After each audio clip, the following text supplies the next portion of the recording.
Get the shot or you lose your job, or you get fines and have to do testing and masks. And there's a few details to work out here over the OSHA mandate. But basically, it's everyone's got to get the shot, more or less. That's what they're trying to do. And this has been turned into a court battle. And today we heard the arguments from both sides in the Supreme Court, oral arguments, that is. Two things going on. One is a request for a stay. So the states that have brought this have said that they don't want the federal government to be able to carry out this order from Occupational Safety and Health Administration, OSHA officials. They want to at least wait until the Supreme Court comes down with a final constitutionality ruling on this. Essentially, does OSHA, a federal agency, have the right to do this? Does it go beyond their congressional statutory mandate? That's really the heart of it. It's a lot of legal stuff going on here. And by the way, it's not an open and shut on either side. There are strong arguments that were made today, to be fair. I think it's definitely unconstitutional, but it's not a clear-cut thing that the Supreme Court will view it that way when all is said and done. And perhaps the biggest shock for a lot of folks was how ignorant of COVID reality many of the Supreme Court justices, but really the libs we're talking about here, Kagan, Sotomayor, and Breyer, were. Here is Justice Kagan, who seems to think that the stuff we've been told about stopping the spread with vaccines and masks is effective. Listen.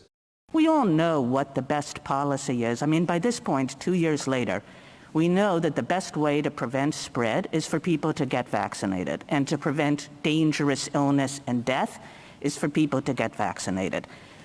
That is by far the best. The second best is to wear masks. Now, masks actually are not the second best.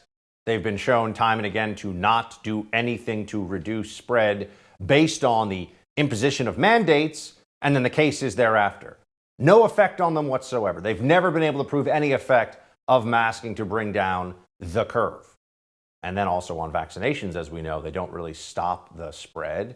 They might limit the spread somewhat. But here is Justice Breyer, just to give you a sense of the kinds of misinformation that were going on there. Now, I understand this was maybe a slip of the tongue, a little bit of a foggy moment for the senior citizen Breyer here.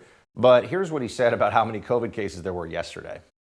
But my question really is, what I'd like to turn this to, is stay.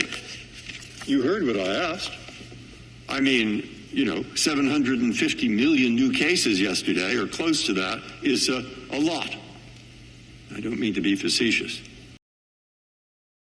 750, did he say 2 million or whatever? The point is, he said there's a lot of cases, and then he suggested that if we wait, or if the court waits before allowing the implementation of this mandate, they're effectively allowing these 750,000 cases to continue, whereas if the mandate went into effect, it would stop all of this.